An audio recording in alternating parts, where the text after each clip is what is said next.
আসসালামু আলাইকুম। স্বাগত জানাচ্ছি বিডি চ্যানেল 4 রাতের সংবাদে। সাথে আছে আমি লোরা চৌধুরী। শুরুতে আলমগীর হোসেন সিটি সংবাদ শিরোনাম।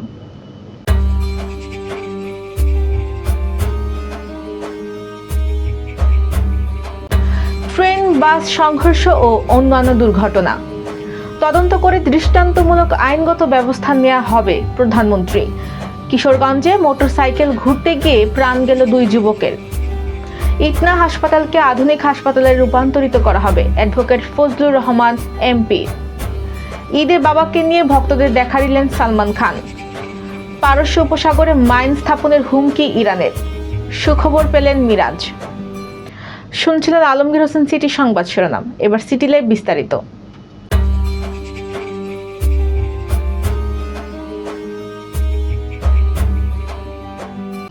কুমিল্লার রেল ক্রসিংয়ে ট্রেনের সঙ্গে বাসের সংঘর্ষে হতাহতের ঘটনায় গভীর শোক ও দুঃখ প্রকাশ করেছেন প্রধানমন্ত্রী তারেক রহমান।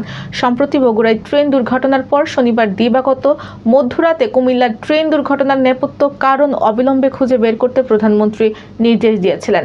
ইতিমধ্যে তিনি দুর্ঘটনার ব্যাপারে সংশ্লিষ্ট মন্ত্রণালয়ের মন্ত্রী এবং স্থানীয় প্রশাসনের সঙ্গে একাধিকবার কথা বলেছেন। আহতদের সুচিকিৎসা নিশ্চিত করতে সংশ্লিষ্টদের নির্দেশনা দিয়েছেন। নিহতদের পরিবারকে আর্থিক সহায়তাও নির্দেশ দেন প্রধানমন্ত্রী। তিনি বলেন, ট্রেন বাস সংঘর্ষে তদন্ত করে প্রতিটি ঘটনায় সংশ্লিষ্টদের ব্যর্থতার জন্য দৃষ্টান্তমূলক আইনগত ব্যবস্থা নেওয়া হবে। প্রধানমন্ত্রীর প্রেস সচিব সালেহ শিবলি এই কথা জানিয়েছেন।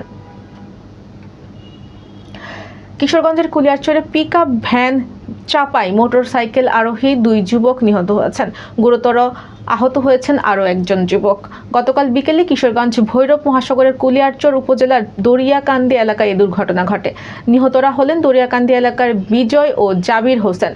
গুরুতর আহত অবস্থায় আরেক যুবক উদ্ধার করে বাজিতপুরের জহুরুল ইসলাম মেডিকেল কলেজ হাসপাতালে পাঠানো হয়েছে। ইটনা উপজেলার 50 শয্যা বিশিষ্ট হাসপাতালটিকে আধুনিক হাসপাতালে রূপান্তরিত করা হবে বলে বলেছেন কিশোরগঞ্জ 4 সংসদ সদস্য অ্যাডভোকেট ফজলুর রহমান। আজ দুপুর 12টায় হাসপাতালটি পরিদর্শন করে তিনি এসব কথা বলেন। এই সময় হাসপাতালে দায়িত্বপ্রাপ্ত ডাক্তার, কর্মকর্তা, কর্মচারী, নার্সদের বিভিন্ন সমস্যার কথা মনোযোগ দিয়ে শুনেন তিনি। পরে তিনি ইটনা হাসপাতালের জরুরি বিভাগ, কমিউনিটি আই সেন্টার, বহির বিভাগ, এনসিডি কর্নার, ভিআইএ সেন্টার ও আইএমএসসি আই সহ হাসপাতালে বিভিন্ন বিভাগ ঘুরে দেখেন এবং হাসপাতালে চিকিৎসাধীন রোগীদের চিকিৎসার খোঁজ খবর নেন। এবার বেলিফুল ক্যাফে অ্যান্ড রেস্টুরেন্ট বিনোদনের সংবাদ।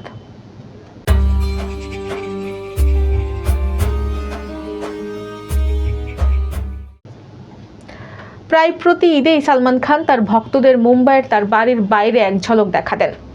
বান্দ্রার গ্যালাক্সি অ্যাপার্টমেন্টের বাইরে ভক্তদের ভিড় দেখা যায়, আর সেখান থেকে সালমানকে হাত নেড়ে শুভেচ্ছা জানাতে দেখা যায়। এবারও তার ব্যতিক্রম হয়নি। শনিবার সকাল থেকে সালমানের আবাসনের বাইরে মানুষের ভিড় দেখা যায়। ভক্তরা তাদের প্রিয় ভাইজানকে ক্ষণিকের দেখার অপেক্ষায় দূর থেকে ছুটে এসেছেন। প্রতিবারের মতো এবারও ভক্তদের নিরাশ করেনি সালমান। বাড়ির বারান্দা থেকে তিনি ভক্তদের দিকে হাত নেড়ে শুভেচ্ছা জানিয়েছেন, এমনকি উড়ন্ত চুমুও ছুড়ে দিয়েছেন। এবার জীবনদীপ হেলথ সেন্টার আন্তর্জাতিক খবর।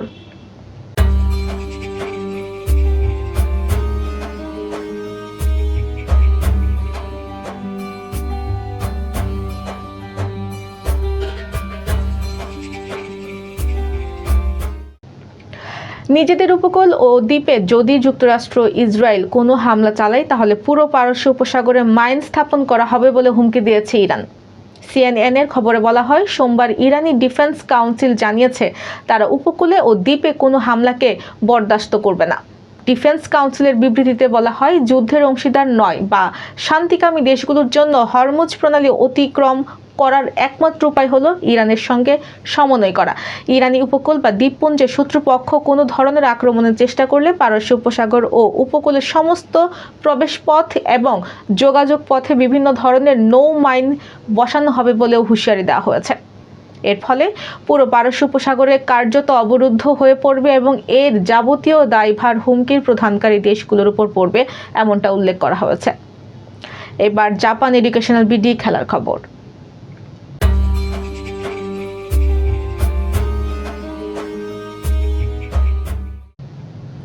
গত বছর সরকারের অনুমতি না মেলায় বাংলাদেশ সফর স্থগিত করে ভারতীয় ক্রিকেট বোর্ড।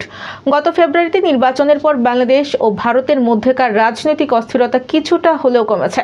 তাই গত বছর স্থগিত করা দ্বিপাক্ষিক সিরিজ খেলতে আগামী আগস্টে বাংলাদেশে আসছে ভারতীয় ক্রিকেট দল। ক্রিকেট বিষয়ক ওয়েবসাইটে ক্রিকবাজ এক প্রতিবেদনে এমনটাই জানিয়েছে। সূচি অনুযায়ী ভারতীয় ক্রিকেট দল আগামী 28 আগস্ট বাংলাদেশে পা রাখবে।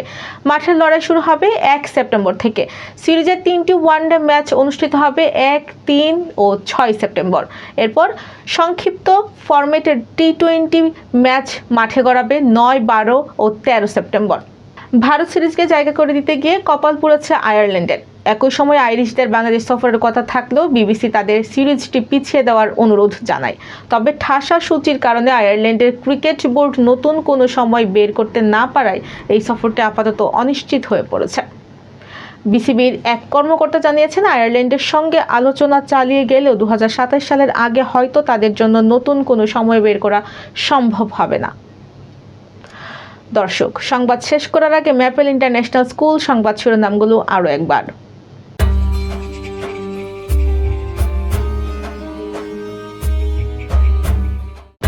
ট্রেন বাস সংঘর্ষ ও অন্যান্য দুর্ঘটনা তদন্ত করে দৃষ্টান্তমূলক আইনগত ব্যবস্থা নেওয়া হবে প্রধানমন্ত্রী। কিশোরগঞ্জে মোটরসাইকেল ঘুরতে গিয়ে প্রাণ গেল 2 যুবকের। ইটনা হাসপাতালকে আধুনিক হাসপাতালে রূপান্তরিত করা হবে অ্যাডভোকেট ফজলুর রহমান এমপি। ঈদে বাবাকে নিয়ে ভক্তদের দেখা দিলেন সালমান খান। পারস্য উপসাগরে মাইন স্থাপনের হুমকি ইরানের। সুখবর পেলেন মিরাজ।